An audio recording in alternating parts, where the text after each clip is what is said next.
আপনারা আগে নিজের দেশ নিজের চরকায় তেল দেন। আরে আমাদের চরকা আমাদের দেশকে চেনায়, আমাদের চরকা ঘুরিয়ে দেশ স্বাধীন হয়েছে।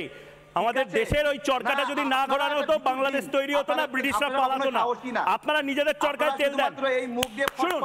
শুনুন সিরিয়াস টপিক, গাজওয়াতুল হিন্দ হ্যাঁ কিনা, গাজওয়াতুল হিন্দের যে এই দুঃস্বপ্ন সেটা গাজওয়াতুল হিন্দ একটা ভবিষ্যৎবাণী। এই তো হতে আসো বাবা, আপনাদের পরিণাম ভোগ করতে হবে। পরিণাম গাজওয়াতুল হিন্দের পরিণাম আপনারা হারবেন। কি হারবে? আমরা হারবো মানে কে? ভারত হারবে? ভারত হারবে না হিন্দুরা হারবে? ভারত না হিন্দু? ভালো করে বলুন। আপনাদের ঘুম হারাম। হ্যাঁ ঘুম হারাম, আর কি কি হারাম? ঘুম হারাম হয়ে গেছে আপনাদের। কি হয়ে গেছে? শুনুন, আমাদের ঘুম হারাম হয়ে গেলে আমরা ঘুমের ওষুধ খেয়ে ঘুমিয়ে পড়ি। আপনাদের ঘুমের ওষুধ কেনারও টাকা নেই। বাংলাদেশের এই মুহূর্তের যে অবস্থা, আমাদের ঘুম হারাম হলে আমরা ঘুমের ওষুধ খেয়ে ঘুমিয়ে পড়ি। বাংলাদেশ এই মুহূর্তে ঘুমের ওষুধ কেনারও টাকা পায় না। আপনাদের রাজাকে পরাজিত করেছিল 17 জন। আমরা এরকমই, আমরা ভয় পাই না, আমরা সাহসী। বিশাল বীর পুরুষ, আপনারা আমাদেরকে বিশাল বীর পুরুষ বাসের রোবট নিয়ে, বাসের বন্দুক নিয়ে আসে, আমরা বিতাড়িত করেছি। আর জঙ্গি পাঠায়, সন্ত্রাসবাদী পাঠায়। বিশাল বীর পুরুষ। ওই বাবা ভয় পাচ্ছি, ভয় পাচ্ছি। বিশাল বীর পুরুষ, বিশাল ভয় পাচ্ছি। হ্যাঁ শেখ হাসিনা, মামার বাড়ির আবদার।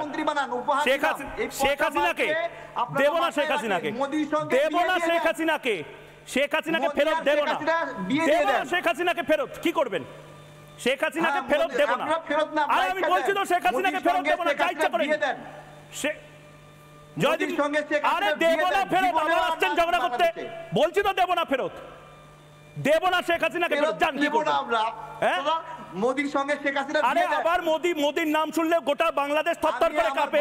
গোটা বাংলাদেশের টিআরপি জিডিপি সব পড়ে যায়। মোদিতে আসছেন, আগে বলুন শেখ হাসিনাকে দেব না। কি করবেন? জিডিপি আপনাদের আয় কত? মাথাপিছু আয় কত? আমাদের আয় কত? আমাদের দেশের শাহরুখ খান, আমাদের দেশের শাহরুখ খান আর গায়ক অরিজিৎ সিং এই মুহূর্তে যে পরিমাণ টাকা কামায়, আর আমাদের বাংলার দেবের সিনেমায় যা আয় হয়, গোটা বাংলাদেশের এই মুহূর্তে সেই আয় হয় না বোধহয়। ছাড়ুন ছাড়ুন, খাদান দেখুন।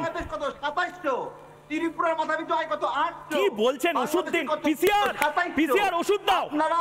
আপনারা একটা কাজ করেন, ওই ভারতকে লাথি মেরে বাংলাদেশের সঙ্গে যুক্ত হয়ে যান। হার্টবিট বেড়ে যাবে, আবার মেডিকেল ভিসা নিয়ে ভারতেই আসতে হবে, আবার বাইপাসের ধারে কোনো হাসপাতালে ভর্তি হতে হবে। আপনারা যদি আবার আমাদের টাকাতেই এখানে চিকিৎসা করাতে হবে। টয়লেটে ব্যবহার করতে চান? আমার বাসায় টয়লেট আছে 3টা।